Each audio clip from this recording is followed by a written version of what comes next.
So beta what we have done in the last class, हमने moment of inertia तक किया था। अब मोमेंट ऑफ इनर्शिया का एक छोटा सा portion, this is lecture 5। Moment of inertia का एक छोटा सा पोर्शन रहता है जिसमें हम लोग किसी बॉडी का मास या कुछ पोर्शन रिमूव कर देते हैं। क्या रिमूव कर देते हैं? पोर्शन। जैसे देखो ये पूरी बॉडी है, इस एक्सिस के अबाउट इस बॉडी का कुछ मास है, और कुछ ना कुछ इस एक्सिस के अबाउट इसका मोमेंट ऑफ इनर्शिया है। क्या इस एक्सिस के अबाउट इसका? अब मान लीजिए हमने ये पोर्शन रिमूव कर दिया, ये वाला पोर्शन जिसका मास था m डैश, क्या क्या क्या कर दिया? ये पोर्शन रिमूव कर दिया। तो बेसिकली इस एक्सिस के अबाउट इसका इनर्शिया निकालो, इस रिमूव्ड पोर्शन का इनर्शिया। बेटा क्या?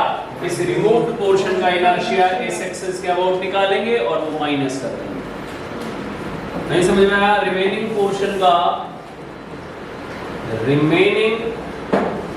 पोर्शन का इनर्शिया कितना आ जाएगा? Inertia of whole body minus inertia of removed portion. बस होल बॉडी का इनर्शिया में से रिमूव्ड पोर्शन का इनर्शिया माइनस कर देंगे, लेकिन होने दोनों सेम एक्सिस के अबाउट चाहिए। यानी कि रिमूव्ड पोर्शन का भी इनर्शिया सेम एक्सिस के अबाउट होना चाहिए और होल बॉडी का भी इनर्शिया सेम एक्सिस के अबाउट होना चाहिए। तो रिमेनिंग बॉडी का इनर्शिया सेम एक्सिस के अबाउट आ जाएगा। ठीक है ना? ऐसा नहीं होना चाहिए कि आपने बेटा होल बॉडी का इनर्शिया किसी और एक्सिस के अबाउट देखा है, रिमूव्ड बॉडी का इनर्शिया किसी और एक्सिस के अबाउट कैलकुलेट किया है। क्या कैलकुलेट किया है? रिमूव्ड बॉडी का किसी और एक्सिस के अबाउट, होल बॉडी का किसी और एक्सिस के अबाउट। तो ये आंसर सही नहीं है। आई बात समझ में? तो आंसर सही कब आएगा? जब ये होल बॉडी का इनर्शिया इस सेम एक्सिस के अबाउट, रिमूव्ड बॉडी का इनर्शिया इस सेम एक्सिस के अबाउट, उसी एक्सिस के अबाउट इनर्शिया रिमेनिंग बॉडी का आ जाएगा। क्लियर है ये बात? कांसेप्ट आपको समझ में आया? नेक्स्ट कॉन्सेप्ट इज, इसके ऊपर एक क्वेश्चन करवा दूं क्या? तो देखिए एक क्वेश्चन इसके ऊपर देख लीजिए।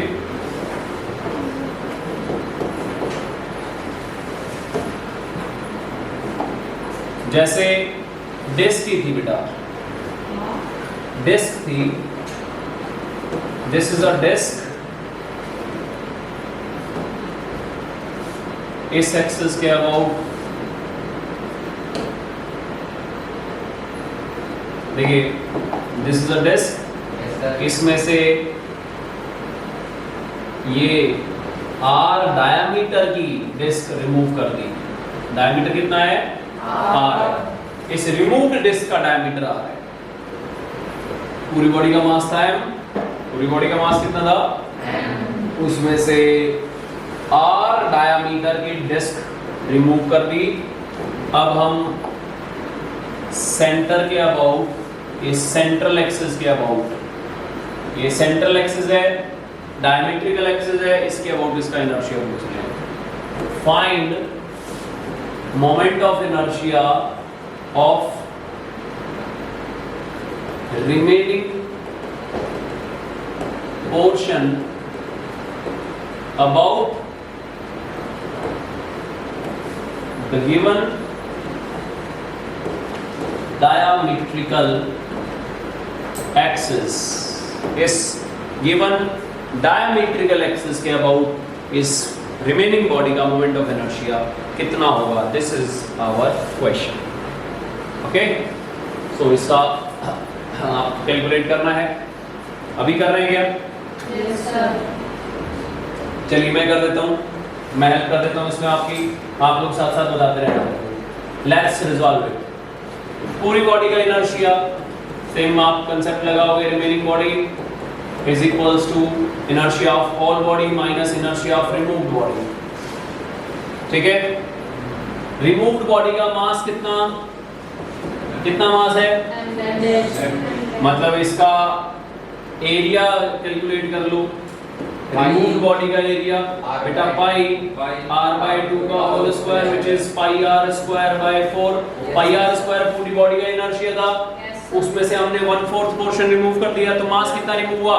1/4 ही तो मास रिमूव होगा ना बेटा। सो इस रिमूव्ड बॉडी का मास है m dash which is m/4, which is m/4।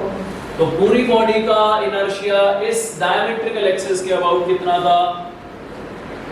mr²/4 था, है ना? नहीं समझ में आया? देखिए एक रिंग दीजिए,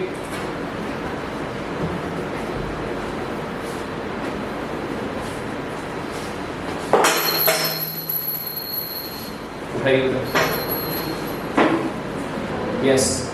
सो वी हैव दिस रिंग, एक रिंग है हमारे पास। इस रिंग को डिस्क अज्यूम करो बेटा। सवाल डिस्क का है तो हम इसको रिंग को डिस्क की तरह अज्यूम करेंगे।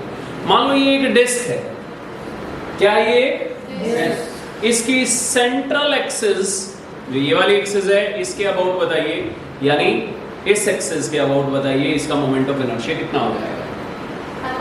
mr²/2। तो डायमीटर के अबाउट उसका हाफ हो जाएगा mr²/4। तो मैंने क्या लिखा है? mr²/4 माइनस, अब देखो ये जो रिमूव्ड डिस्क है जिसका मास m/4 है, इसकी टेंजेंट से ये वाली एक्सिस पास हो रही है ना?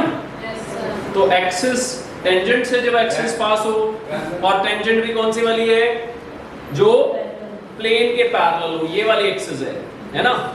इस एक्सिस के अबाउट इनर्शिया आया mr²/4 प्लस md² और ऐड कर दो,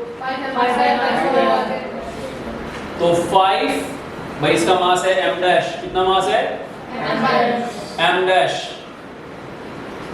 है ना? और इसका रेडियस कितना है? r/2 का square divided by 4। So 5m radius का स्क्वायर डिवाइडेड बाय 4, यही आया ना 5mr²/4। सो बेटा m डैश की वैल्यू पुट करो और इसको कैलकुलेट करो। mr²/4 minus 5m/4 into r²/4 divided by 4. So it will become mr²/4 minus 5 mr²/4 4 64।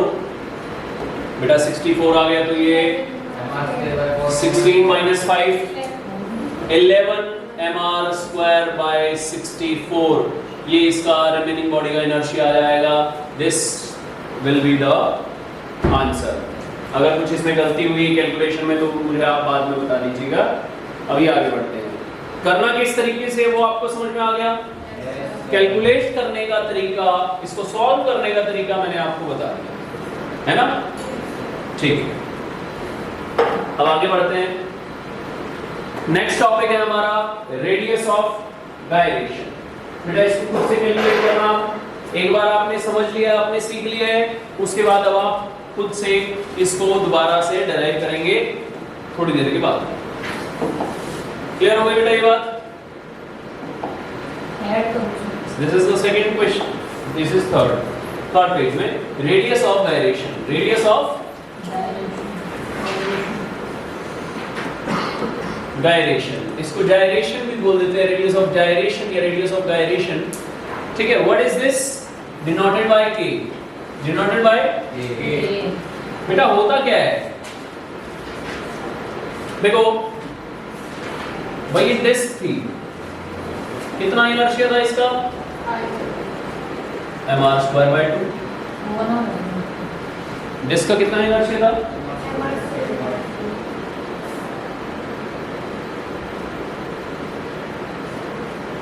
mr²/2, है ना?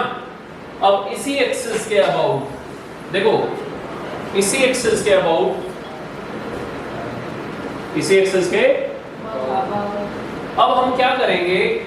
हमें इस पूरी डिस्क को, जो m मास की डिस्क थी, हमें उसको एक पॉइंट मास मानना है। क्या मानना है? Point mass. और मैं उसको कितने डिस्टेंस दूर रखूं एक्सिस से? k, ताकि इसका इनर्शिया पहले वाले इनर्शिया के बराबर हो, है ना? तो जितने डिस्टेंस दूर मैंने रखा है k, उसको बोलते हैं रेडियस ऑफ गायरेशन। तो रेडियस ऑफ गायरेशन वो डिस्टेंस है वो डिस्टेंस है जितनी दूर हम क्या रखते हैं, ऑब्जेक्ट को रखते हैं, क्या रखते हैं, किसको रखते हैं, कब रखते हैं, जब हम उसको एक पॉइंट मास की तरह ट्रीट कर रहे हैं। So radius of gyration is the distance at which the object is placed when assumed as a point mass। कब रखेंगे, जब इसको पॉइंट मास की तरह अज्यूम करेंगे, है ना, ताकि so that its moment of inertia will remain same as original। तो बेटा इस पॉइंट मास का मोमेंट ऑफ इनर्शिया कितना, पॉइंट मास का डिस्क्रीट मास का मोमेंट ऑफ इनर्शिया कितना होता है, mr²। यहाँ पे r की बजाय k है तो mk², इसके बराबर हो जाएगा, ओरिजिनल इनर्शिया के बराबर हो जाएगा, mr²/2 के बराबर हो जाएगा। तो यहाँ पे रेडियस ऑफ गायरेशन कितना आ गया, r/√2। कितना आ गया, सो डिस्क के लिए, इसके लिए डिस्क के लिए रेडियस ऑफ गायरेशन, डिस्क के लिए रेडियस ऑफ गायरेशन क्या होता है, रेडियस ऑफ गायरेशन क्या होता है, r/√2। ऐसे ही सारी बॉडीज के रेडियस ऑफ गायरेशन आप लोग निकाल लेंगे, ओके, निकाल सकते हैं, सो ठीक है।